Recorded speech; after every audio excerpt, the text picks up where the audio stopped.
started my business in the Twin Cities, I depend on broadband. I was finding myself going to wherever I could, usually 25 miles away, to a coffee spot to get Wi-Fi access.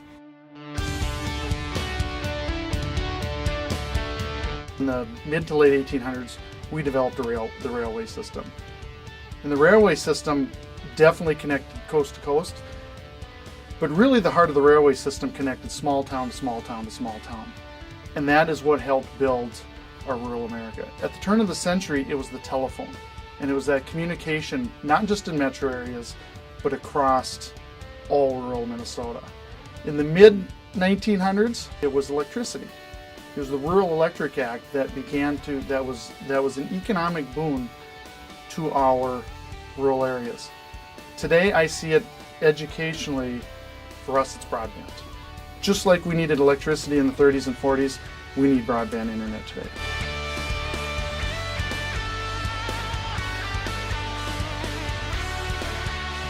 We are having industry actually pass us by. Broadband really makes it difficult for us and our community to grow economically. Without broadband, telehealth really does not happen. Minnesota State Community and Technical College students are at a disadvantage out here in greater Minnesota and really in access to high-speed internet. Oh, when I am in college next year, if I want to Skype home, that'd be kind of nice to do, but not if we don't have fast internet.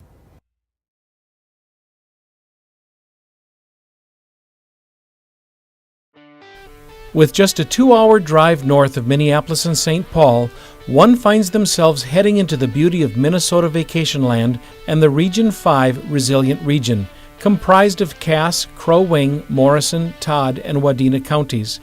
In comparison to Minnesota's largest county, Hennepin County, the Resilient Region consists of 1/10 the population spread over 10 times the geographic area. This smaller, spread-out population gives way to the rolling, expansive rural Minnesota, where agriculture happens, business expands, and weekend escapes for relaxation take place. Just what the people want. It is here, too, where 32,000 K-12 students go to school. The outlook for these students and their technological success all depends on where they live. How much does where you live affect connectivity and your students' success at school? We're really trying to emphasize the model of anytime, anywhere, any place learning. It's really kind of hit and miss. But it's when they leave the school grounds that we really are concerned, where so much of our curriculum is online. We have the black hole, the area in which we have a lot of our rural or community schools that have no access to internet in central Minnesota. Half of our schools have no capacity to learn. Well, slow internet definitely makes research projects a lot slower. Other kids, they're able to do research faster, download documents faster. My college applications are online. I'll need to fill out forms online, so if the Wi-Fi is down or the internet's down, can't do that. Public education has always been about offering everybody the same opportunities.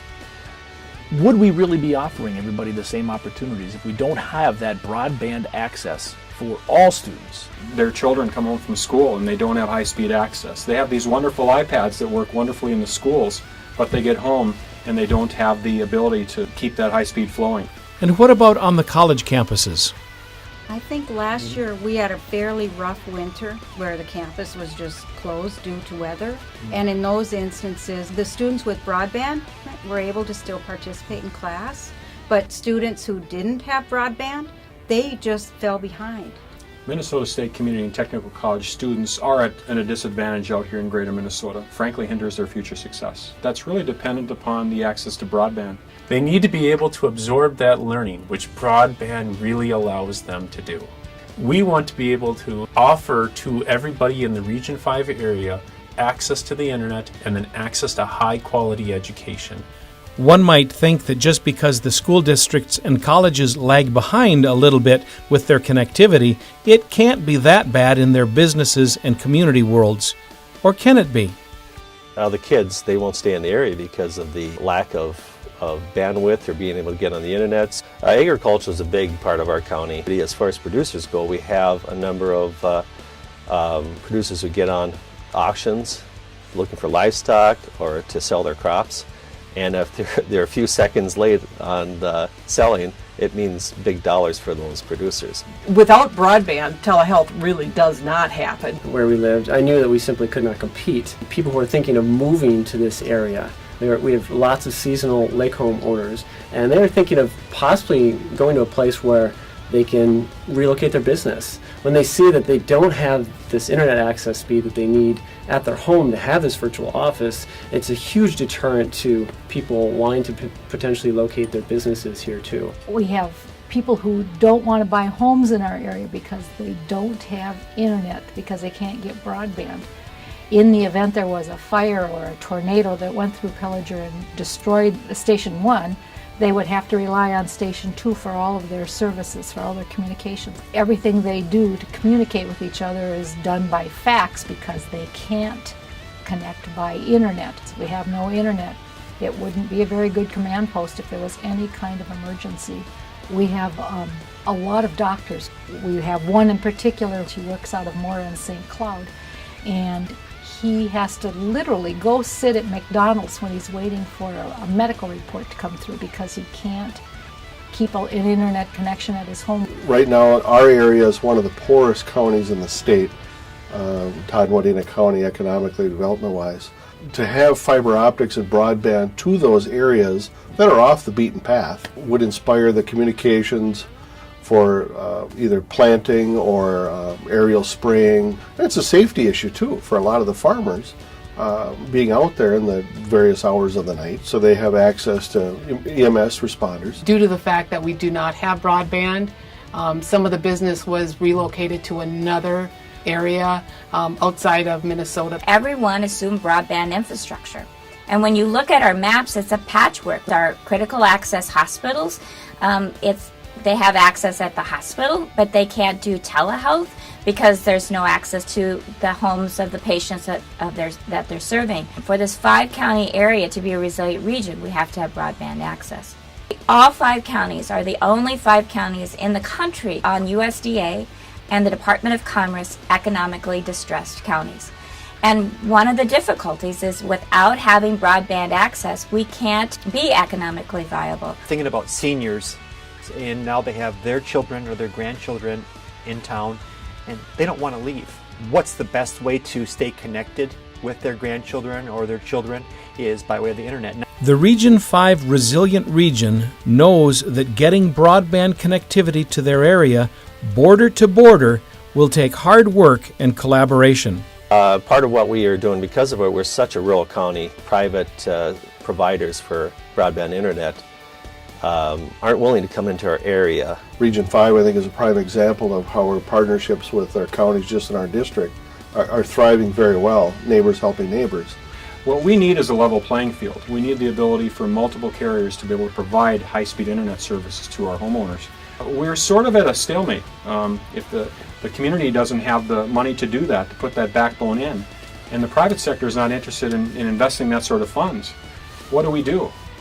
Who loses is the homeowner and the community, our ability to draw new residents, to have them do businesses in these small towns. So we really need help with that. And through this collaboration, we were able to fill a black hole that was lacking broadband service. But it takes time to do that, and it takes trust between individuals. One thing that the common thread in this is that these collaborations that are successful are done with the experts that are locally placed. Well, there's voids in Region 5 that only are going to be filled by collaboration. There's not an economic reason to go into those areas. We're now on the doorsteps of trying to bring broadband to the far reaches of rural America, but it's going to take support money to do that. If we're going to have a vibrant rural America, we have to continue to go down this path and get broadband to those very unserved and underserved areas. How can we not?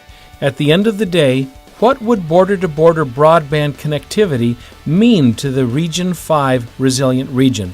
I think if we had broadband, it would make a huge difference in our family life.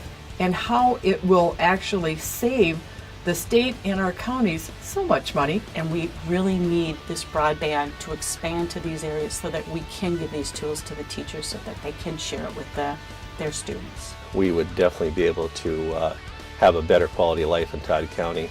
Going forward, we would use that as a promotional item. One of the positive sides of broadband is to promote broadband for our city. How can we not move forward with something like this?